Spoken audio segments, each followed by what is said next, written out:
Hi everyone! I did an interview with Sophia Lynn about chronic Epstein Barr, also known as chronic mono. This was my first interview, so bear with me with the technical difficulties, okay? So, first of all, what is chronic Epstein Barr? Chronic Epstein Barr is, it's basically mono, but it's whenever mono's been active for longer than 6 months. It's basically just like, most people have had mono, so, I really don't feel like I really have to go into detail about what it's like, but, it's like having, like a constant upper respiratory / flu / every head, nasal, and chest problem you could think of. That's so fun. Yeah, it's a total blast. Was it hard for you to get diagnosed? Not with the original mono, no. That was not a hard diagnosis whatsoever. Getting diagnosed with chronic mono was a little more difficult. It took about 4 weeks to diagnose my chronic mono. So it took 4 weeks after you had mono, or was it 4 weeks after they realized something new was going on? It was 4 weeks after the 6-month period. So when you got diagnosed, how did that make you feel? Like, were you relieved, or were you upset about the chronic nature, or something like that? When I got diagnosed with the chronic Epstein Barr, I was surprised. I hadn't been sick in years, and so it was shocking for him to say, you have an extremely rare case of chronic Epstein Barr, and explain that the symptoms would stay with me for life. And in that moment, it felt a little bleak. I was also relieved, like you said, just to have an answer. Just like when I got diagnosed with fibro, just to have an answer it really does validate you. So I would definitely say both. And so is there any treatments for chronic Epstein Barr? At the moment, there is no cure. I sleep. That's my cure. It's a good cure. Do you have any other illnesses?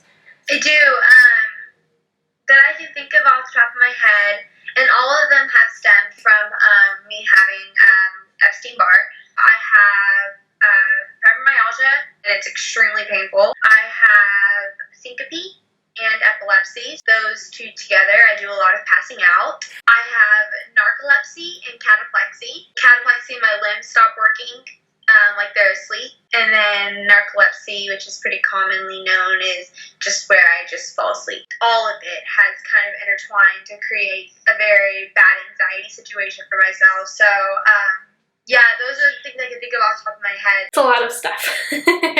Yeah, it's intense. So how does it affect your life? It's actually really, really hard. It's hard to guarantee that I can do anything, because I can't promise that I'm going to wake up and feel good that day. Yeah, I don't have the health stability that many people have. Exactly. So how do other people react to you and your illness? It's actually really negative. Just recently I had an experience at work where I had more than one coworker in less than 10 minutes make comments to me. People either react one way or the other. Either almost like it's a phobia because they don't understand it, or they react with a huge amount of compassion. It really helped me to find people who understood that sometimes you just can't on a day. Yeah. So that was a really great part for me. So what do you do? This is a weirdly worded question. I need to figure out how to say it better. But so what do you do to stay above water, psychologically, to not give in to the illness psychologically, I guess? Well, I will definitely say my antidepressants help. I would honestly have to say it's probably my religion. I believe that I was put here, and I believe I was put in this circumstance to understand people in this circumstance and to help people in this circumstance. And I think that, that God is wanting my life to be a testimony, and I think He's using me, and sometimes, I'm not gonna lie, sometimes you really do just want to give up. I mean, I've had so many times where I've just cried and cried that I'm just ready to give up. I've had times where I tried to give up and it didn't work. It's seeing Corey, my boyfriend, talking to my mom for another day, thinking about how my mom is my best friend and I don't think she could function or ever live the same if I wasn't here. And so that keeps me afloat. She keeps me afloat most of the time. So this is kind of a hard question. If you don't want to talk about it, that's fine. But what was your life like before your illness? Like, did you have different dreams? Did you? Yes. Yes. And I'm okay with talking about it. Okay. Just because, like I said, I've come to terms with where I am. And I think where I've come is better than where I planned to be. I was actually engaged to a man.